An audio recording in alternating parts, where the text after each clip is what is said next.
As you can tell by the extensive Indian collection that has been displayed up here for you, I want to introduce my friend. Sorry, I'm getting emotional. I want to introduce my friend, Sandy Caroll. Sandy has been with me for a long time, something like 60 years, and has been a friend for 60 years. And she requested that I introduce her with just one thing, and that is her term for a description of her, and that is one who talks a lot. Okay? So I hope that you enjoy, finish your meal, and I hope you enjoy singing.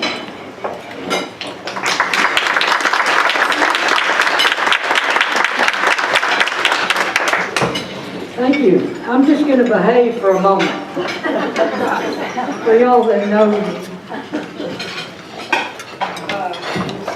I'm going to get my PR.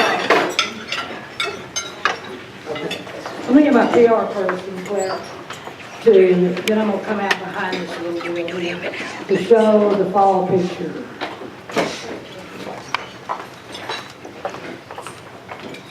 Because I want you to think back this time of year, 7,000 years ago,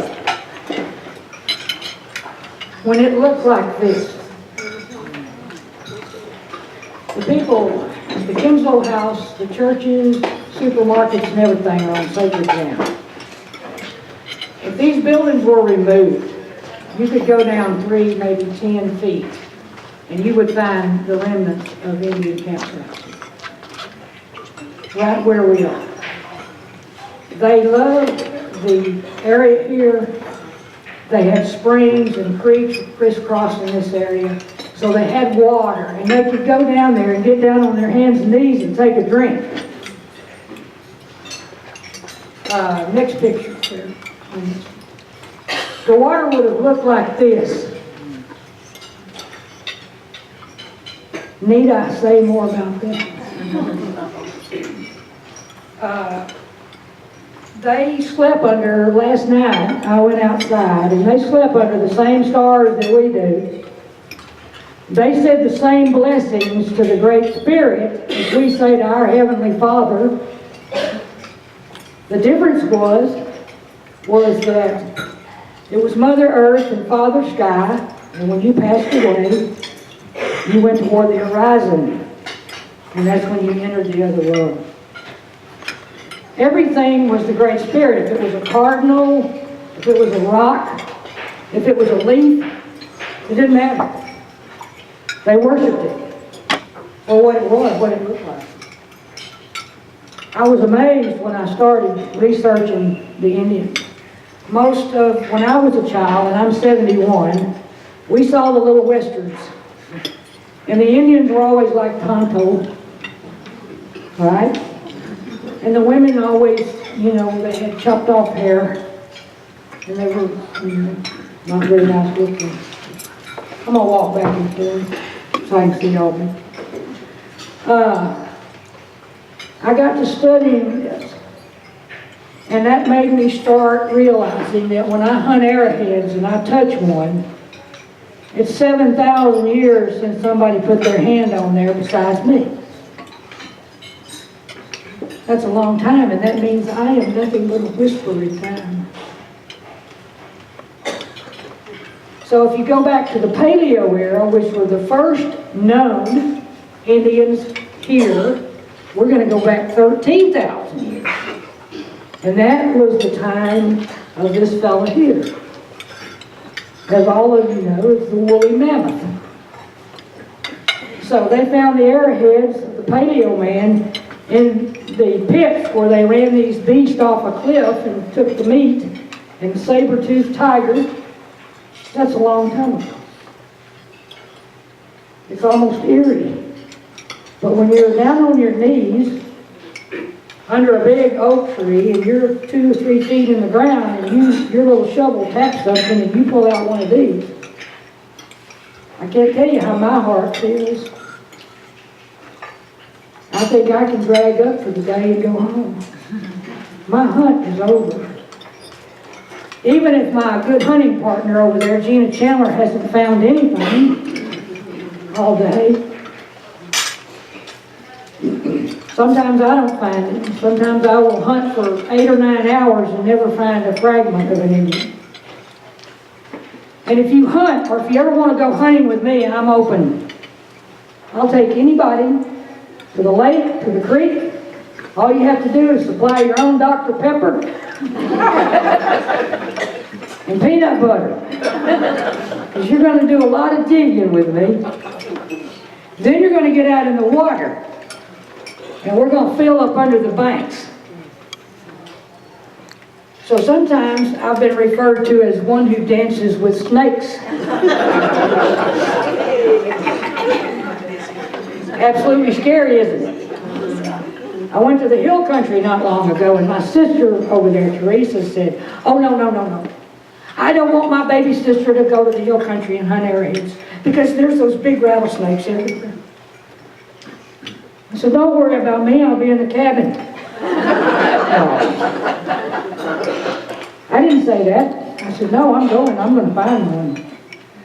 So then I thought, I don't know anybody from the hill country to tell me how to do this. So I used my own head, which my fellow workers from trimmings will tell you there's not a lot to that. I got a rod and reel, a long one, and I would whip that cactus. And I had rubber boots on. So if I didn't hear a rattle, I stuck my hand in. So hunting artifacts, which a lot of people here told me that they would either love to find one or they had some. Well, it's real hard to find them at Walmart. I had a lady tell me one time, she said, "Sandy, I want to go hunting with you. I want you to teach me." I've got something to say about that. I want you to earn your right to find an arrowhead. So I went down to Lake Limestone, and there's a huge beach, and it curves all the way around. I said, when we leave my truck and you carry your gear, we're going to have to follow the beach for about a mile to get to the campsite. And the water edges away. Okay.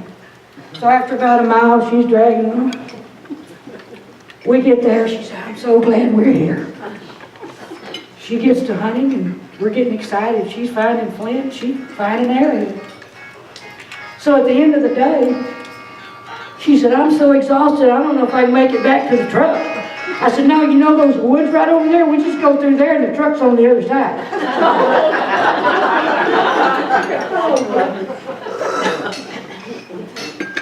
I had fun. Okay, Claire? We are. Can you imagine that? Can you imagine living in a teepee and your family there at the end of the day? And it looked like that. No street lights, no freeways, no sirens in the background. And when it was lights out, it was lights out. All you had was a campfire. That's it. They didn't know that 7,000 years from that time, that you could just flip a switch, turn the AC on, turn the electric stove on. Couldn't comprehend that. Hey, Claire. These are the arrowheads that I hunt, for all of those who don't really know that much about them. The ones with jagged edges were to kill their enemies. The Spanish, the white people, everybody that came after them, because they were harder to pull out once it stuck in you. The ones that are smooth surface were just to kill the deer and the antelope and things like that. The smaller arrowheads are to kill squirrel and rabbit and skunk, whatever your preference. They had the arrowheads to fit what they hunted. It was beautiful. Claire? These are the paleo points that you will find that are during the time of the woolly mammoths, so you can see better. Most of them have a fluke like the one on the end, and when they hit an animal, that allowed the blood to drain out, which preserved the meat.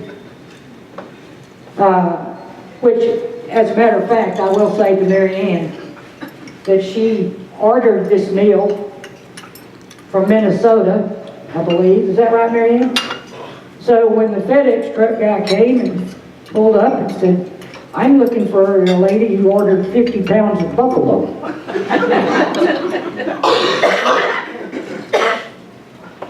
Need I say more? He said, is this the place? But anyway, thank you, Marianne, for that. That just helped tremendously to be able to eat native food. Claire? That's what happens when you walk along and find one, and you don't have to dig. When you're just strolling along, minding your own business, and there it is. And you reach down and pick it up, and somebody like me that's been digging in a hole for 3 hours looks at you.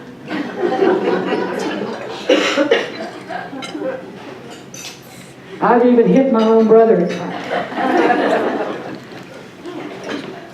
I was in the river with him, and I had been in the muck, and I hadn't found anything, and so for about an hour I'd been in the same muddy area, and I get up to go to the boat, and my brother moves over into my spot, and he pulls one out. It was black, beautiful, beautiful base on it.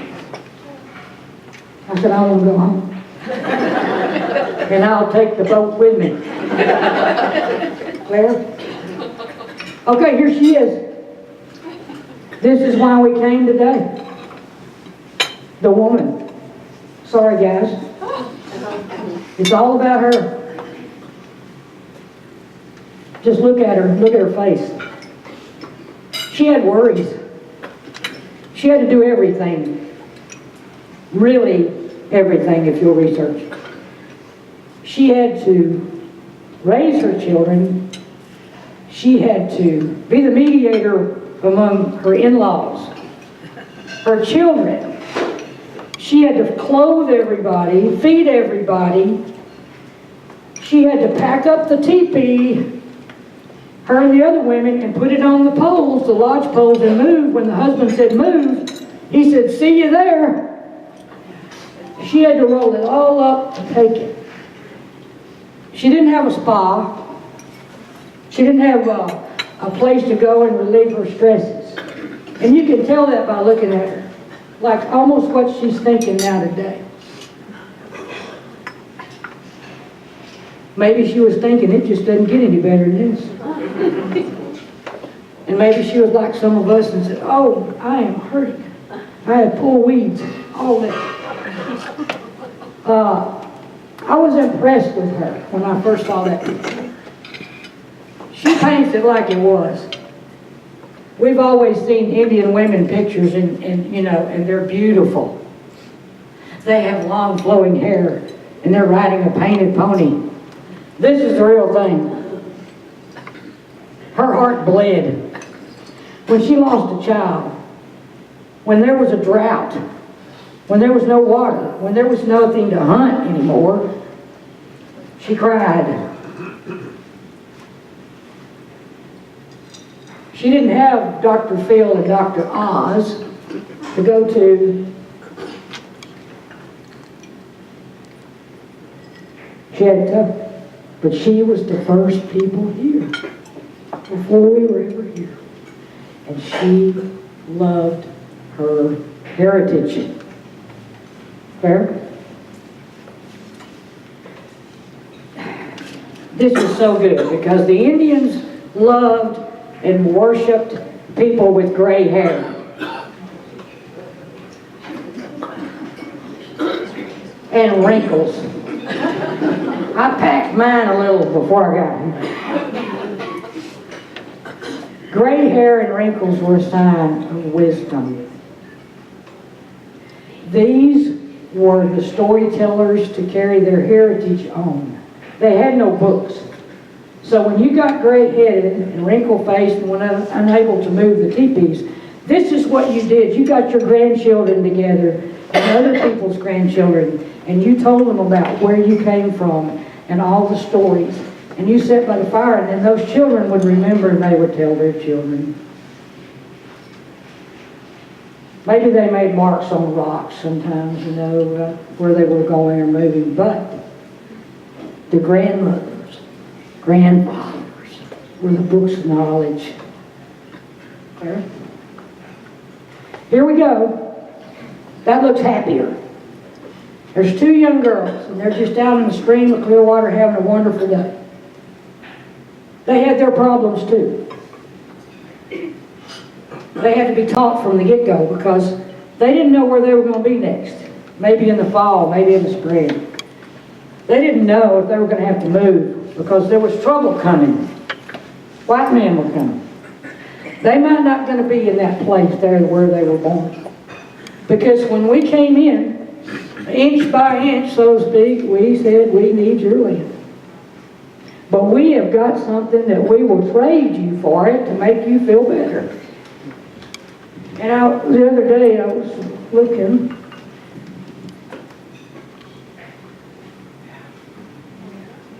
If you've never seen a mirror before, our precious stones, and somebody said, I would give you several of these for a big buffalo room. And you went, I can't do that. I can't do that. But they had plenty of these to trade and barter. Fascination. It worked. We traded a lot from them. Now, people wonder like, well, the Indians are always on the warpath. That's not so. Next one, Clarence. Clarence's so good. This is a little Indian girl who's waiting for her warrior to come back. The reason I use this is if her husband died in battle, they made what they called a mourning blade, shaped like a half moon. I found two in my 40 years. They would go off by themselves and cut themselves. If they didn't bleed to death, they would come back into the tribe, and then they would move in with their husband's brother's family and stay with them and possibly find someone else, possibly not. But a lot of them died. The men cut their hair off when they lost a family, a wife or a mother. They cut their hair off. That was their way of mourning. My adopted son over there must be mourning somebody because he has more hair right now. Claire? Okay, here we are. This little painting right here is it's serenity, it's peace. She doesn't feel threatened, she's happy. Claire? Now, I want to talk about Joyce Morris, my friend, who couldn't be here today. She had surgery. Every woman has a talent. Joyce Morris' talent is trading of goods toward more priceless things. The women would gather occasionally from different tribes and they would trade the best work that they had. We have a lady here, Carolyn McCombs. Where are you, Carolyn? Carolyn's a woman of vision. She saw the Opry House before it was an Opry House, when it was a grocery warehouse, and it's the Opry House now. Everybody in here has such a great talent. They did too. They could sing, and you'll find out how pretty it will be in a moment. But they had a market like this. Claire? This is a pretty picture because it shows the feathers and the colors and the beadwork. And you would think that might, to them, was the easiest thing in the world to do, was to bead something, and it does such beautiful work. There's a lady who has a necklace right back here. It was handmade. It's one of the most beautiful things I've ever seen. She's back here. She'll show it to you later if you ask. What an art and what a talent to take your fingertips and do such beautiful work. Claire? This woman would take nothing off of no one. I'll see a hand go up. That's her right there, reincarnated. And I'm part Indian. You got that? She'll take nothing off no one, and she's part Indian. You wouldn't want to barter with her. Claire? Here we go. If that was yours, and we have a lot of landowners here, hold your hands up if you own some land. Look at this. Okay, suppose you've been living there in that beautiful place for a long time. Suppose somebody rode up, a bunch of them rode up and said, sorry, you got to go. Now, would you say okay? Or would you fight? Fight. She said fight. Would you fight? If you had to pack that up and leave it in the mountains and the clear water and everything, would you leave? Or would you give it to them? What would you do? Fight. She said it real quiet though. Fight. Fight. That's better. I would have rolled me some biscuits on that, to have to leave that. Wouldn't you? Ann knows. To have to give up something that was your childhood home because somebody said so, that you didn't know anything about. You didn't know them. Oh, they didn't care whether it came from Missouri or Alabama or anything. They want my house. They want my home. And I'm not giving it to them. Claire? Here we go. Winter camp, hardships. If you didn't know how to chew a good deer hide with your teeth and soften it for your family to wear, you're going to get mighty cold. That's another thing the women had to do. They had to scrape the hides, and for the clothes to be worn, they had to make them soft so they would chew. Now, I don't know how many of you think about chewing on a hide for a month. Very difficult, but to make it soft, pliable, had to do this. Claire? There we go. Now, you talk about gossip. If you think those women didn't meet in those teepees and discuss things that were going on, and there were women in other teepees and they were trying to listen, same thing like we do today. Right? When we were working the other day, I said, what'd you tell Diane? I said, none of your business. You'll find out later. There. Okay, here he is bringing home the bacon.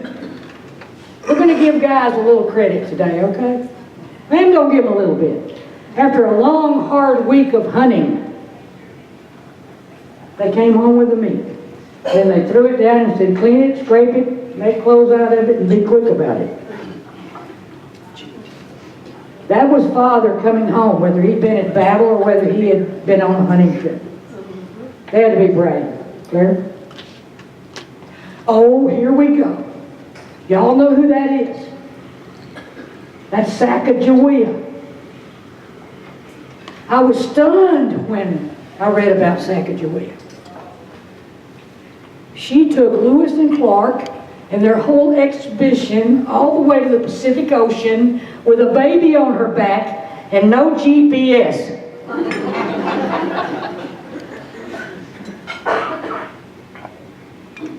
Think about it. They trusted her. So that should have showed us way back in history that women are the best drivers. Can you imagine when they came to a big steep stream and a rocky hill and she said, go across? They said, no, that's not the way we're going. So she says, okay, so they go 500 miles out of the way. They argued then. There. Here we go with the beadwork. I myself am left-handed. I would do beadwork backwards. I don't know how they do it, but it is beautiful. Okay, Claire? Now, this is the war robe. All the battles that they fought, they painted something on the robe to signify that battle, whether they won or lost. And most of those are in the Smithsonian Institute. You know, they're priceless. Claire? Now, This is a young bride. She looks a little like she's saying, duh. That's because she's waiting for her husband-to-be to present her family with a gift for her. Now, if she was pretty and knew how to cook and sew and was pleasant, she might be worth 3 strings of horses and a half a dozen buffalo robes. If she was not talented and she was not very nice looking, she might bring a worn out robe and 1 horse. What do you think she would bring? Who said puppy? Trade her for a puppy. Trade her for a puppy.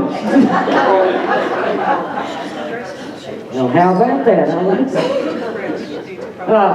Is Lloyd Hickerson? Yeah, there you go. How much would you trade it for Clara?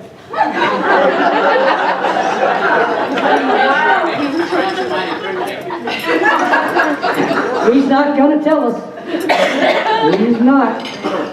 Okay, Clara. Oh, my. How would you like to come home after a long hunt and face her? No, I'm not going to cook tonight. I'm not going to sew. The kids are dirty and I don't care. But what are you going to do about it? Are you going to divorce me? I don't think so. But you can see that if you had to go hand to hand with her, I definitely would lose. Right, Margie? For sure. For sure. Clara? Where is Lloyd? Lloyd? Yeah, we snuck that in there. That's a picture of Sandy when she was in high school.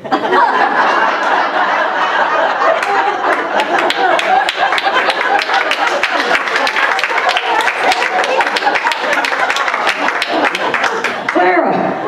Get it off! Whoa. Whoa. I want you just to look in her eyes. That's a dead stare, and that tells it all right there. I'm determined, I'm proud, I'm good, I'm honest. I do the best I can do with what I have. Someday somebody may remember me. I hope. I'm going to, for the end of my program, I want y'all to enjoy something with me that I found. He's going to turn it on. I want you to look at this picture and listen to this song. This is an Indian woman singing Amazing Grace.